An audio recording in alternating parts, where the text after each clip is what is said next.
This is 101 on Plus TV Africa. On this episode, let's look at Nigeria after COVID-19 with entrepreneurs and thought leaders. The conversation would require we evaluate things by looking at where we were, where we are, and what the future holds. It's inexhaustible, but we must start somewhere. My name is Elsie Godwin. Our first guest is Chukuka Chukuma. Chukuka is an investment banker, entrepreneur, and partner at Risk Horse Capital, a private investment and advisory firm. With a career spanning over 20 years, he sits on the board of several companies. He's committed to raising the economic potential of Africa through investments in human capital, the arts, technology, and infrastructure. Thank you, Chukuka, for joining us. Thank you so much for having me. This very nice to be on your show. All right. So having done business in Nigeria, Africa, and of course globally for many years, and I've heard you say you've studied Nigeria for a while, what have you recognized as our problems in Nigeria? I think that Nigeria has three problems. I think that they are corruption, incompetence, and wickedness. The honest truth is that the only difference between a developed country and a developing country like ours is really the quality of the human resources that you deploy. So if you put people in the right positions, they'll do well. Nigeria, if you start with the second problem, incompetence, a lot of people are not doing the right jobs that they should be doing. They're not living their God-given talents within the context of what it is that they learned or whatever. A lot of us tend to go to school for parents' sake, so we tend to study the wrong things. It's not where our passion lies, but hey, your parents have told you this is what you need to do, and then you don't go get a job that you're not, passionate about, so you're not very good at it. So that's one issue that is big. And then on top of that, we have this quota system, which absolutely makes no sense because it's not merit driven. And so, you have to force, if you come from Delta State versus you come from another state, you got to force people into positions that they frankly are just not qualified for. On the corruption side, we know what that problem is. There's always, even in this COVID crisis, we're already discussing, who stole or didn't steal allocated funds. And then lastly, on the wickedness side, there are two world systems. You could have a system that is a country that is built on love, where, the interests of the people are taken at hand. And, they spend a lot of time and energy trying to make sure that they do calculations for things like minimum wage, that the minimum wage is actually a minimum living wage, right? We don't have any of those sorts of concepts. So I'd say the three main problems are certainly corruption, incompetence, and wickedness.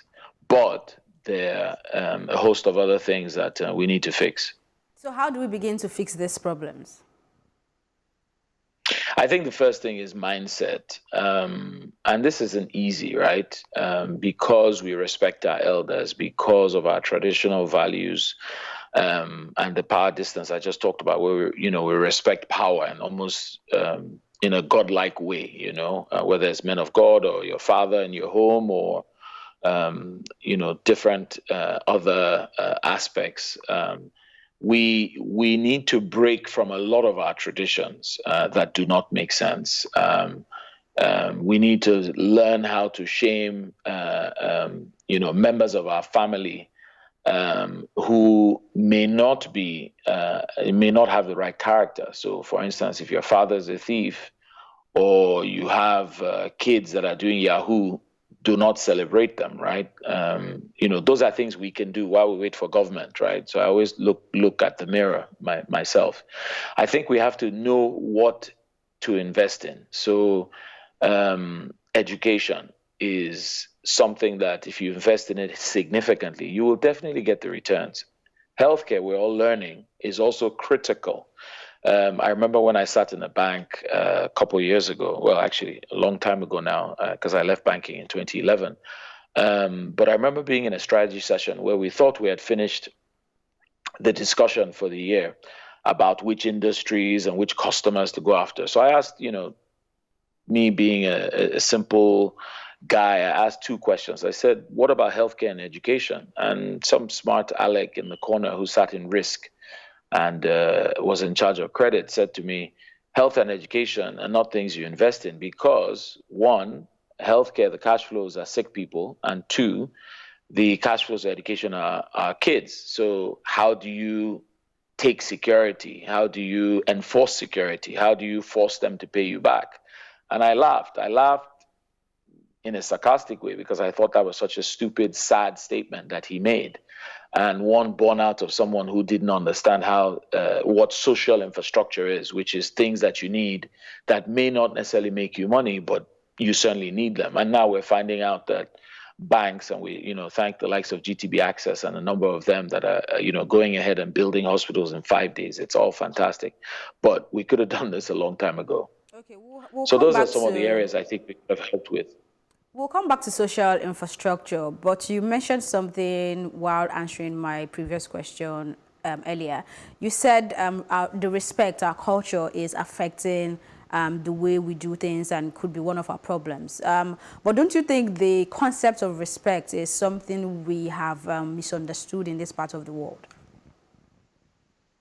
I mean, the reason why I mention respect is because we have an age-old tradition that says respect your elders. But I'd like to adjust that. If your elder is a crook who is stealing your state blind, or your father is a womanizer who's spending your entire inheritance, his money, but also the money that's supposed to come to you as the child, why should you respect somebody like that? That's the question I'm asking, right? Do you respect an old person who has decided to become a kidnapper just because they are old, right? So the context is that you should not respect those that are thieves and those that essentially have ruined the country and essentially bankrupted us and put us in the situation that they're in just because they are older. Is in fact that problem that has led us down the path. We're still looking to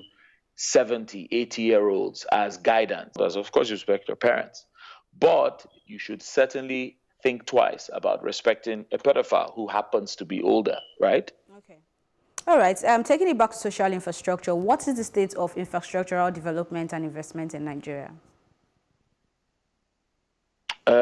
It's in a very shabby state. When you look at all the different indices in terms of, just compare us to Ghana when you think of the road network they've got there versus what we have. So road network as distinct from quality of roads. In both indices, we lose. If you use the Millennium Development Goals, which have now turned into Sustainable Development Goals, that's actually a very good one.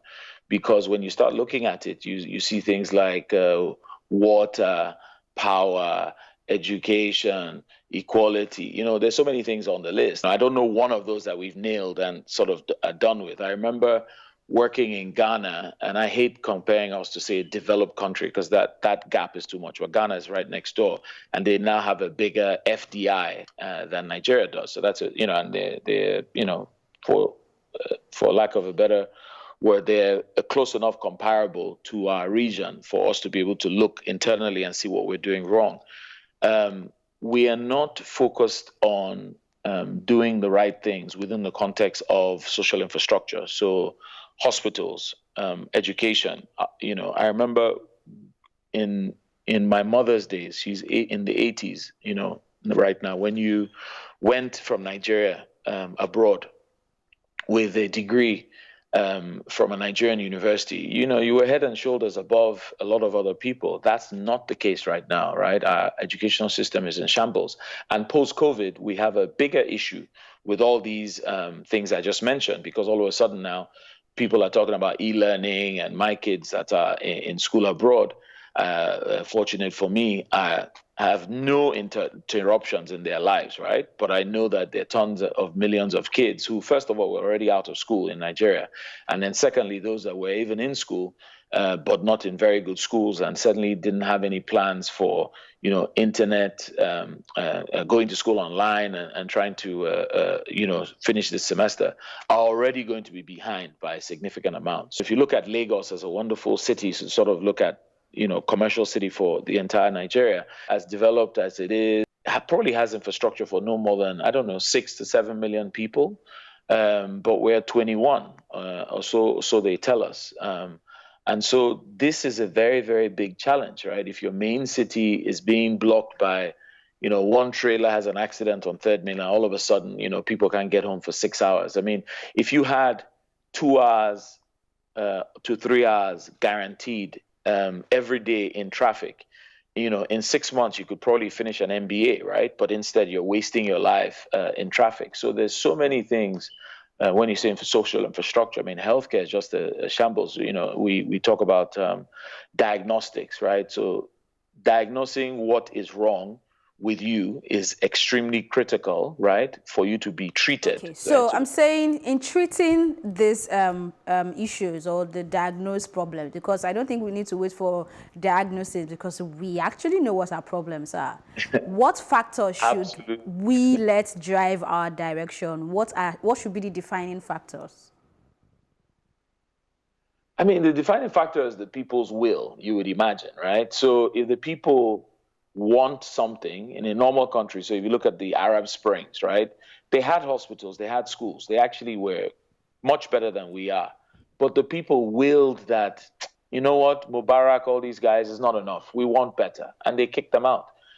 Nigerians, are we ready? Are we willing and ready to will our will, like to actually act on what it is we want? First of all, what it is we do, is it that we want? I'm not sure that we know. I think we want a better, life, but for every time there's an election and you have the choice of choosing, and I won't mention any candidates, clearly better candidates, they say the better candidates are young, or they say the better candidates speak too much English, or they say the better candidates don't speak the local language. And then they choose the old guy that they've known to be terrible and incompetent and potentially wicked. And then they complain later that they're in a bad situation. I know you are a finance man. So there is a video circulating on social media of Cross River State Governor Ben Ayade as he inaugurates his anti-tax agency. Now, basically, he's exempting small business owners, petty traders, small-scale farmers, and the vulnerable in society from paying tax. He says the government has got no right to collect tax from people they don't necessarily cater to. How do you react to this development? Yeah, so I saw the video and I actually, mixed feelings. But I think on one side, I think Ayade and his government are doing a great job within the context of giving a break to people that, frankly, can't afford to pay him anything because they are in the almost subsistence farming / survival. They're barely kind of making it, right? The money that they make is just enough to, feed the family, take care of the kids. They're not balling, right? You have many other industries in his state, the banking and a couple others that he could go after. So I think that is a very laudable initiative. Why I'm laughing is that when acts of love are exposed in Nigeria, a lot of times you find that there is an almost implicit requirement to clap for the person. That's the part I don't like, right?